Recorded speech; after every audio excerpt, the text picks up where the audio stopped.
This video is on function notation. Function notation is just a way of writing a set of directions, and the most difficult part about it, in my opinion, is that the directions, the way that they're written is kind of confusing, but once you get the handle on it, it's actually pretty easy. It's just the notation, the way it's written, that can be kind of tricky. Our objective is that we should be able to use function notation to evaluate a function using an input. So with this set of directions that we have right here, find f of 2 if f of x is equal to negative x squared plus 2. That's what we hope that you're able to do after this.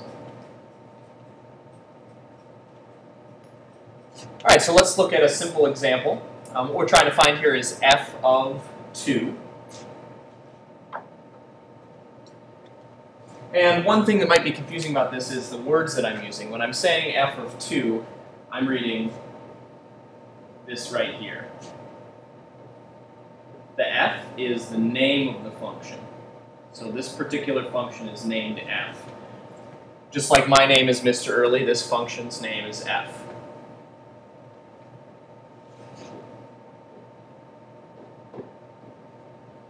The 2, when I say f of 2, the 2 is the input. So you can kind of tell over here with this rule, x is the input, and of course f is still the name since that's out front. One thing that was confusing to me when I first saw this is that is not f times x.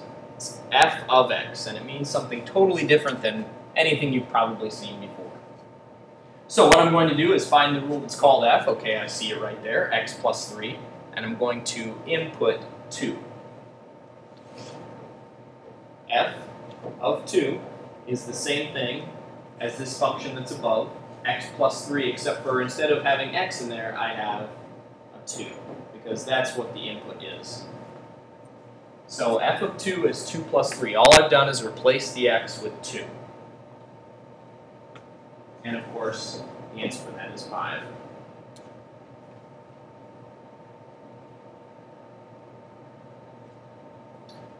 Let's look at one that's a little bit more difficult. The concept is the same, it's just that the arithmetic might be a little bit more taxing.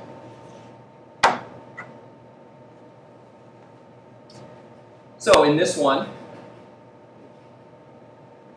the name of this function is f. Just like the previous one, they have the same name, but they are different functions. And the input is negative 3. So to find f of negative 3,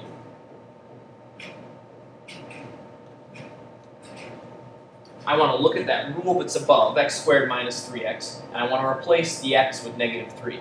Now, x is in a couple locations there, and so I need to replace negative 3 into both of those locations.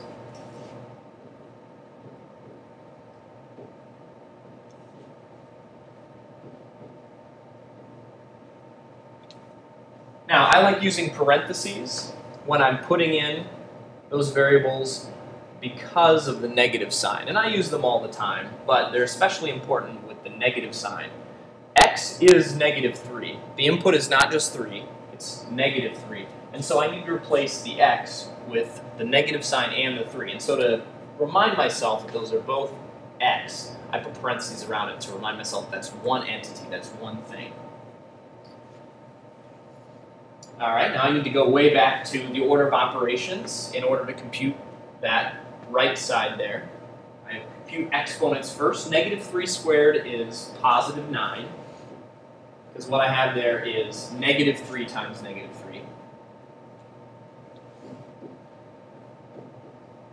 And then the next step in the order of operations would be to do any multiplication or division, and I do have multiplication at the end here.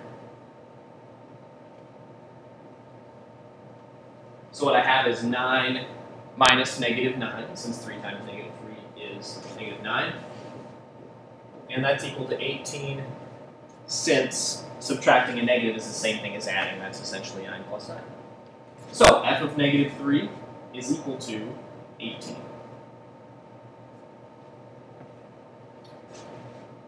I'd like you to pause the video and try these on your own.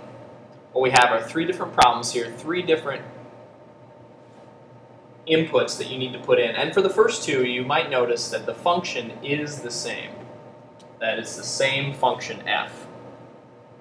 The last one is a different function, but it's the same idea. So go ahead and pause the video and try those.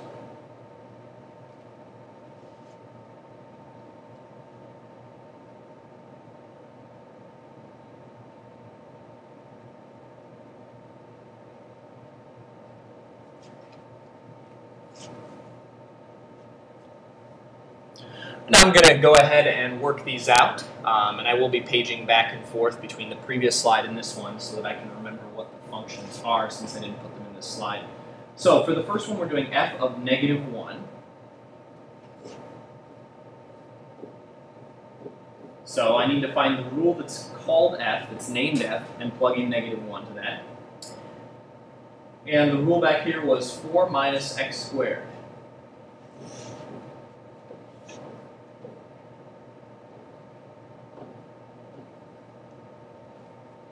So that right there is 4 minus x squared, except for instead of putting an x, I'm going to put a -1. And again, I put the parentheses, which are especially important since there's a negative sign here. So following the order of operations, exponents first. So this is 4 minus -1 squared is +1. Again, a negative times negative is positive. And so, of course, this is equal to 3. Trickiest part of that is probably the negative. Even if you understand function notation, sometimes just the negative squared can throw me off here. All right, now for the second one, I have the same function. So all I'm going to do is change the input.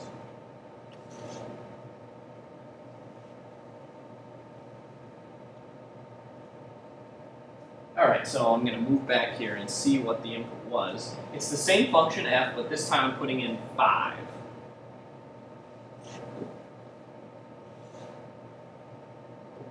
So the parentheses aren't super important for this one, but I'll leave them in anyway. So I replaced x with 5. So again, exponents come first.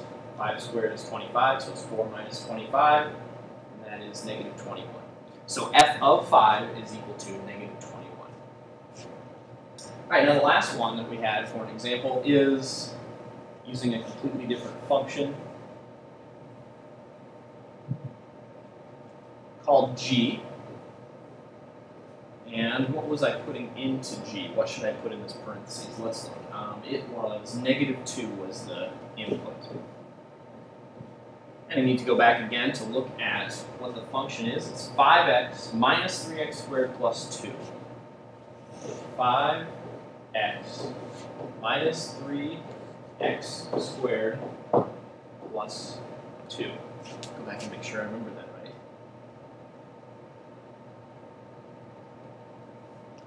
All right, so you notice I didn't put x's in. I left parentheses where the x should go because I'm putting in -2 in each of these locations. Now that right side is just arithmetic to be completed. So again, order of operations. What is g of -2 equal to? Well, I have to do parentheses first. There's nothing really to compute inside the parentheses. So the next thing I do is the exponent.